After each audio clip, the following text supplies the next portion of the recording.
Welcome to Saint of the Day. Today is July 14th, and we're going to meet 8 lives that cross continents and centuries, all united by the same answer to a call greater than themselves. We begin with Saint Camillus de Lellis, who died on this very day, July 14th, 1614. Camillus was born in 1550, the son of a mercenary soldier, and had a violent youth. A soldier himself, he developed an uncontrollable gambling addiction, to the point of losing even his own shirt in a bet in Naples. Reduced to begging, he was even expelled from a hospital in Rome for his rebellious temper, the very same hospital where, years later, he would find his life's mission. At 25, under the spiritual direction of Saint Philip Neri, Camillus transformed completely. Realizing that the sick were being cared for by criminals with no training or compassion whatsoever, he founded a new religious order, whose members wore a large red cross on their chest, a symbol that anticipated international humanitarian relief by centuries. He taught that every sick person should be treated as Christ himself, suffering. Tradition says that after his death, the chronic ulcer that had tormented him for decades disappeared, leaving his skin perfectly healed. He's the patron of all the sick and of hospitals worldwide. Also on July 14th, but on the other side of the Atlantic and a century later, we celebrate Saint Kateri Tekakwitha, the Lily of the Mohawks.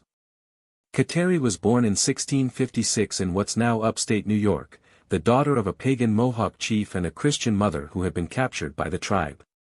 At just 4 years old, a smallpox epidemic killed her parents and brother, leaving her with a scarred face and severely damaged eyesight. Orphaned, she grew up in an environment hostile to her late mother's faith, but when Jesuit missionaries arrived, she converted with a receptiveness that surprised everyone. She violently refused arranged marriage proposals, which brought her humiliation, and eventually had to flee her own village in secret, walking and paddling over 300 kilometers to a mission refuge near Montreal. There, she took a vow of perpetual chastity, something incomprehensible in her own culture, and lived a life of intense prayer and penance, seeking to make reparation for the sins of the world. Witnesses report that 15 minutes after her death, the smallpox scars completely vanished from her face, which became radiant. She's the patroness of Native American peoples and of orphans. Turning back to Europe, but heading toward the New World, we meet Saint Francis Solano, who also died on July 14th, in the year 1610, in Lima, Peru.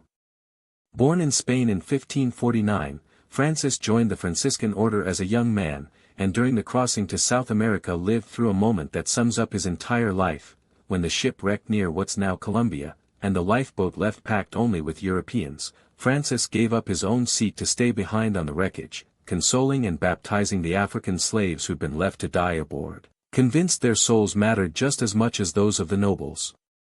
Once ashore, he refused horses and walked over 3,000 kilometers on foot between Peru and northern Argentina, entering alone into hostile tribal territory, armed with nothing but a crucifix and a small violin. Tradition says he preached in Spanish and dozens of different tribes understood him, each in their own language, and that his violin calmed even wild animals. He baptized more than 200,000 indigenous people in 13 years. He's the patron of Peru, Argentina, and 4 other South American countries. Also on July 14th, but in the year 1435, we find Blessed Angelina of Marsciano, in the Umbria region of Italy. Born in 1357 into a noble family, Angelina was married off at 15 by family arrangement. Her husband died just 2 years later. Widowed at 17 and mistress of vast estates, she faced enormous pressure to remarry, but instead publicly renounced her power and began preaching in favor of consecrated chastity. The result was a genuine social phenomenon. Dozens of young noblewomen cancelled their own engagements to join her. Furious, the most powerful families denounced her to the king for witchcraft. Put on trial and exiled, Angelina made her way to Assisi and then Foligno, where she founded something unprecedented in Christian history, an order of women taking public Franciscan vows, but without strict enclosure, dedicated to educating poor girls. She founded more than 15 convents across central Italy.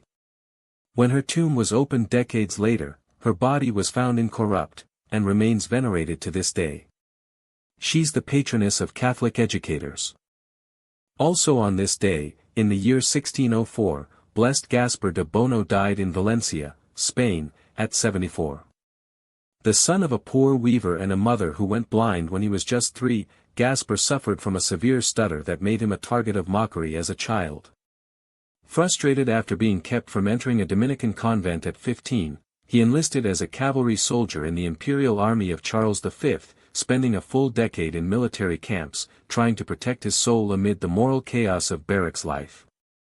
The turning point came in a battle in Lombardy, Italy. His horse fell into a ditch, and Gaspar suffered devastating head wounds, losing massive amounts of blood.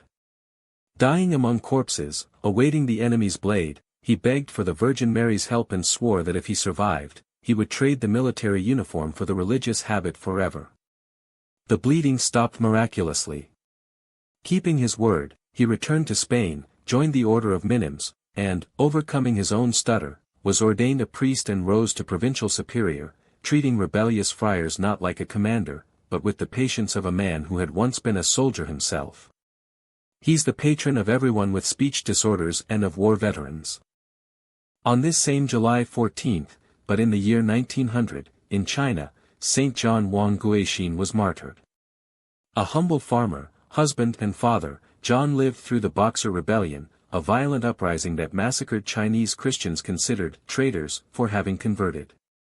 Learning that the massacres were closing in on his region, he personally escorted his wife and children to a fortified refuge under cover of night.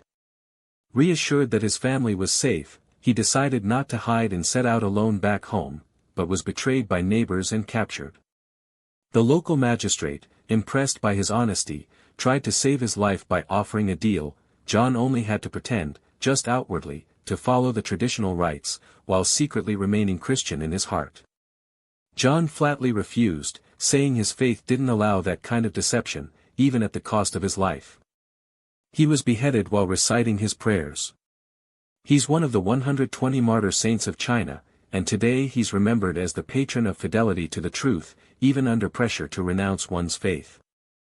Going back now to the 3rd century, we meet Saint Heraclas of Alexandria, in Egypt, one of the most important cities of ancient Christianity, home to the famous catechetical school where masters like Clement and Origen trained generations of Christian theologians amid competition from pagan Neoplatonism and Gnostic sections. Heraclas studied directly under the great theologian Origen, alongside his own brother Plutarch, who would later be martyred before wild beasts. He stood out both for his theological brilliance and his pastoral warmth with ordinary people, to the point that Origen himself entrusted him with running the catechetical school. When the city's bishop died around the year 232, the clergy elected Heraclas, without hesitation, as the 13th Patriarch of Alexandria. He was the first in Western Christianity to receive the Greek title Papas, Father, long before that title became firmly tied to the Bishop of Rome. During his time as bishop, amid rising tensions ahead of a great persecution, Heraclas personally traveled through desert regions and marginalized villages of Egypt to care for his flock, remembered for extraordinary healings and conversions. He's venerated today as the patron of theological studies and a defender of the unity of the faith. And we close the day with Saint Marchelm of Deventer, an 8th-century English monk, trained from childhood under the guidance of Saint Willibrord, the great apostle of the evangelization of what's now the Netherlands. Marchelm crossed the sea to join the pioneering generation of monks bringing the gospel to the pagan regions of northern Europe, then dominated by animist cults and tribes who fiercely resisted the Christian presence. After helping found a hermitage, he pushed on to the city of Deventer, where he established an abbey under extremely harsh conditions, facing famine, brutal frosts, and constant hostility from the local population. Unlike martyrs who died a sudden, violent death, Marchelm's holiness was built through the slow, daily wear of decades of missionary life, without comfort or recognition, sustained only by unceasing prayer. He's venerated today as the patron of the city of Deventer and of all missionaries who work far from home, under hard conditions and without earthly glory. If this journey through 8 lives of faith touched you in any way, subscribe here to Saint of the Day, leave a comment asking for the intercession of one of these saints for someone you love, and share this video with anyone who feels they need to hear this message today, because sharing is also a way of evangelizing. The full prayers to each of these saints are right in the description below.